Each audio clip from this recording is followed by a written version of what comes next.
Сәлеметсіздер ме балалар? Сабақ алдындағы көңіл-күй.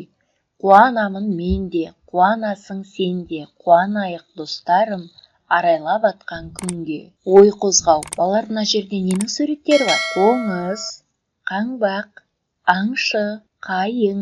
Бұлардың ішінде ың әріптері көк түспен белгіленді. Болжап көріңіздерші. Бүгінгі өтетін сабағымыз қандай сонда балалар?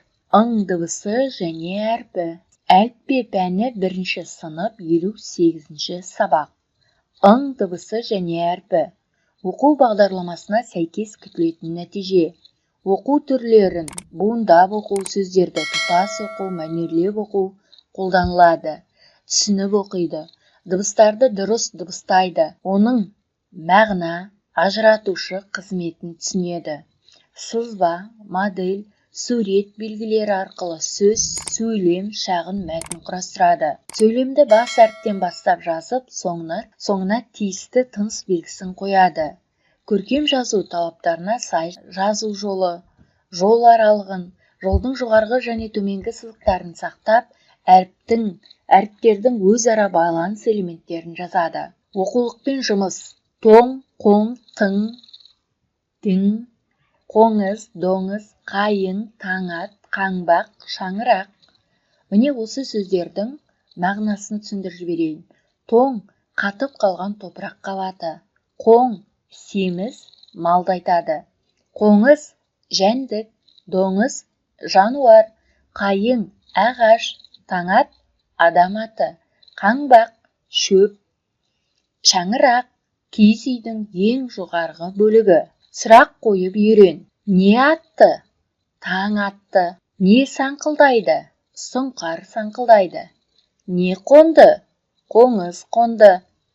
Жарайсыздар балалар. Аңдар мекені. Кәне мәтінге назар аударайық.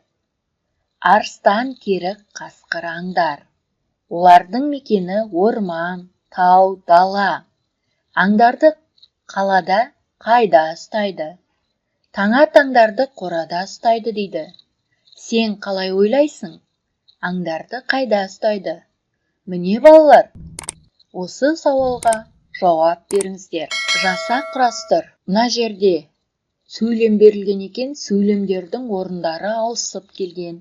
Осы сөйлемді орын-орнына қойып, мәтін құрастырамыз балалар. Оның алдында терісі теңбіл аң тұрды. Мойны неткен ұзын еді? Бұл керік болатын. Яғни бұл әңгіме не туралы айтылып тұр? Керік туралы айтылып тұр. Саралау тапсырмасы. 1-ші деңгей. Ың дыбысының қоңырау, қоңыр сөздеріндегі орынды анықта. 2-ші деңгей. Қоңырау сөзінен жаңа сөздер жаса. Қоңырау, қоңыр. Арғарай өздеріңіз жалғастырып жазасыздар. 3-ші деңгей. Қоңырау сөзіне сөйлем құра. Міне балалар, бұл тапсырманы өздеріңіз орындайсыздар. Сергіту сәті, көңілді күн. Осы әуенге балалар жақсы етіп билеп аласыздар. Дәптермен жұмыс. Дәптерге ың әрпін жақсы етіп салып шығасыздар.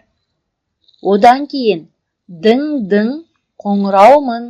Егерде құсарланған сөздер болса, ол сөздердің арасына сызықша қояды. Тоң, қоң, тың, дың, қоңыз, доңыз, қайық, таңат, қаңбақ, шаңырақ деген сөздерді дәптерлеріңізге көшіріп жазыңыздар. Бұл жерде кісінің аты бас әріппен жазылады. Соған мұқият боларсыздар. 5 саусақ әдісі. Бүгінгі сабақ ұнады ма? Өзіңе бүгін қандай баға қойдың? Не қиын болды? Не қызықты болды? Жақсы тілек тілеңіз. Міне балалар, осы сауалдарға жауап бересіздер. Міне балалар, бүгінгі сабағымыз осымен аяқталды. Назарларыңызға рахмет. Сау болыңыздар. Бастауыш сабақтар арнасына тіркелуді ұмытпаңыздар.